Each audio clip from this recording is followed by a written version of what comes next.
Be me, 28, freelance consultant, 3 monitors stacked like NASA mission control. Spend half the day answering emails for clients, half the day questioning existence. Hairline holding on by union contract. Self-esteem fluctuates harder than crypto charts. Been single so long, I'm starting to consider tax benefits of marrying my gaming chair. Decide it's time to try modern dating, aka turning humiliation into a part-time job with no pay and no benefits. Download Tinder, Bumble, Hinge, aka Emotional Landmine Simulator 3-pack. Daily routine: wake up, swipe, get one match, get ghosted. Rinse and repeat like some sick ritual. Every ping on my phone equals hope.exe. Open it, it's just, hey. Reply, never hear back. Pavlov's dog, but instead of food, I get silence. Start checking my phone like I'm waiting for a message from God. All I get is spam about super likes and loneliness. Finally, get a real match. Brittany, 27, marketing manager, looks cute in photos. Think maybe this is it, boys. We meet at some overpriced cocktail place. She immediately starts talking about her ex. Like, not just mention him, full 2-hour TED Talk. I'm sipping $17 worth of liquid regret while nodding politely. Try to change topic once. She somehow loops it back to Tyler. Guy apparently owns 2 pairs of pants and still lives rent-free in her head. End of the night, she smiles and says, let's take it slow. Translation: please keep paying for things while I still date Tyler. Go home feeling like I just got soft-locked out of my own life. Get home after Britney.x crash my will to live. Sit in the dark staring at my phone like it personally betrayed me. Scroll through matches that turned into ghost towns. 2 a.m., existential crisis speedrun. Finally, snap. Delete Tinder, delete Bumble, delete Hinge. Instagram too, because why not? Dopamine is the enemy. LinkedIn survives only because capitalism is undefeated. Feel empty but also free? Thumb still swipes to the empty void where the apps used to be. Withdrawal hits harder than pre-workout on an empty stomach. First week without apps feels like rehab for terminal singles. Keep unlocking my phone, thumb hovering where Tinder used to be. Just stare at empty space like an addict mourning his dealer. But then something weird happens. Brain fog starts clearing. Remember, I had a half-finished online course gathering digital dust. Open it up out of pure boredom. Finish it in a week like a man with nothing left to lose. Launch it. Make more in 1 month than last quarter, combined. Realize I was building funnels for clients while funneling my own self-worth into Hinge matches. Kinda funny, kinda tragic. With no dopamine drip from apps, need something to do with hands besides doom scroll. Remember, I always wanted to build a bookshelf. Join a woodworking class, suddenly learning dovetail joints like some wholesome barbarian. Sawdust everywhere. But for the first time in years, I feel grounded. Also start reading actual books again. Not 10 texts to make her chase you PDFs, like real paper books. Sleep schedule fixes itself somehow. Waking up at 5 a.m., eating like a human instead of a DoorDash raccoon. Business growing because I'm not distracted by chasing maybes. Basically living like a guy who escaped a pyramid scheme. Months pass, still no dating apps, still alive somehow. Focus on work, hobbies, life just stabilizes. Then weirdest thing happens. Women start noticing. Barista at local cafe puts a smiley face and a heart on my coffee cup. This would never have happened before. Networking event. Talking with some guy about CRM software. Event coordinator Monica joins convo. Actually engages with me. Old me would have panicked. Tried to flex entrepreneurship grindset like Gary V. New me just keeps talking about CRM like she isn't testing my soul. She's laughing, smiling, asking me questions. I end the convo first because I start panicking from too much attention. Progress.exe unlocked. Get invited to a house. Warming by a friend of a friend. Normally would have bailed, but new me says yes. Show up, actually looking decent thanks to gym plus real clothes. Run into Hannah, old college acquaintance. Back then she barely acknowledged me, now she pulls me aside. We catch up, easy conversation. She seems surprised I sound normal. Later that night she texts me. Hey, I have a friend I think you'd really like. Want to meet her? Old me would have stalked socials for 3 hours before answering. New me just asks, tell me about her. Her name's Tara, physical therapist, hikes, reads, single by choice. Hannah swears we'd click. Agree to meet for coffee. Coffee shop, Saturday afternoon. I get there early because anxiety still exists. Tara walks in, brunette, warm smile, confident but not intimidating.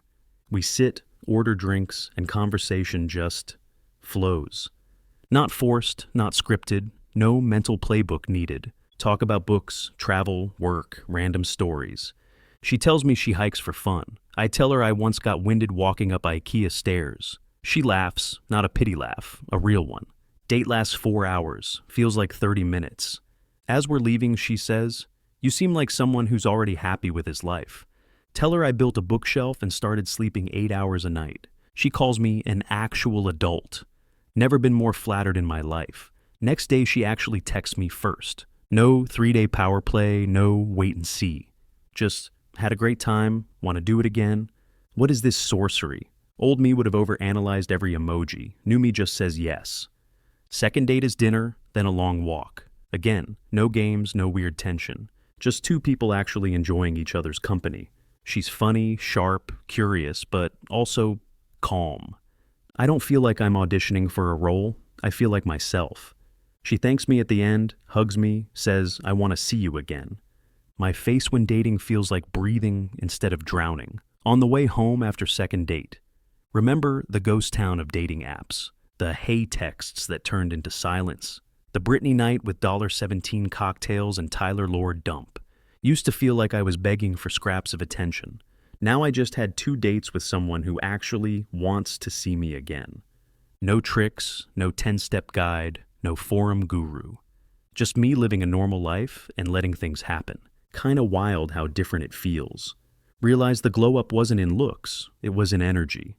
A few weeks in, people around me start pointing it out.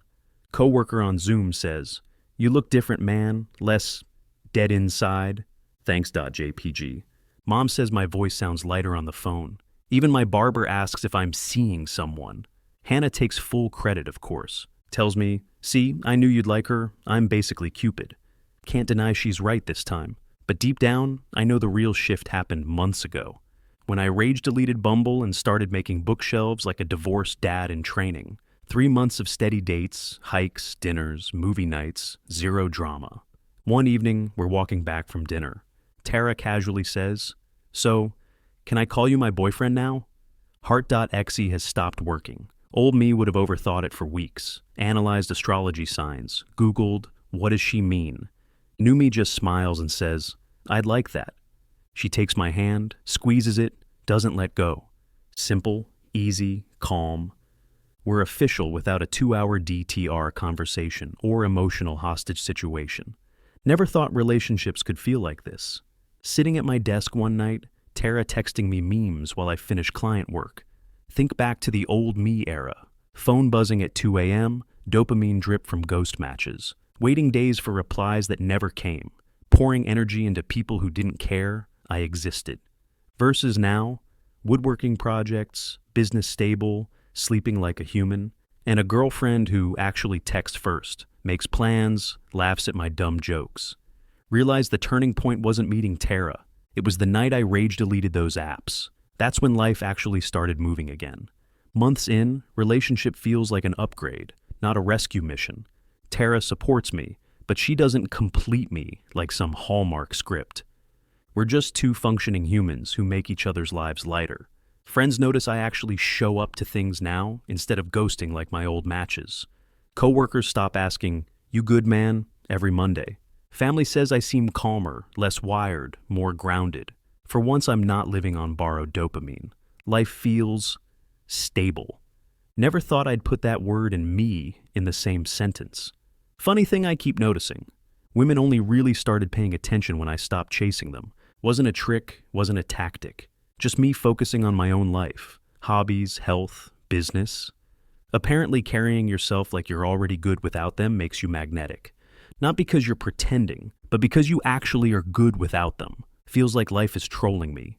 Spent years begging for crumbs, then the moment I stop caring, the bakery opens. Been official with Tara for months now.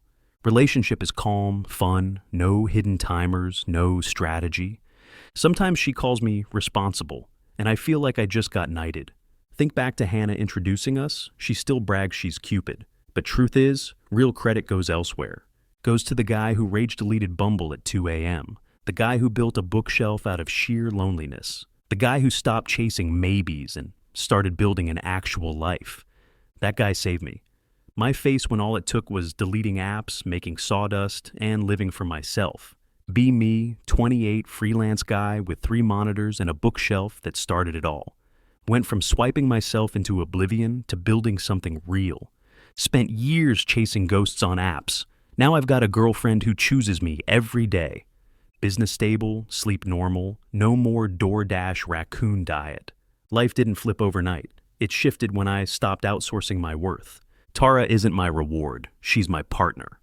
And the real win was realizing I was already enough before she showed up.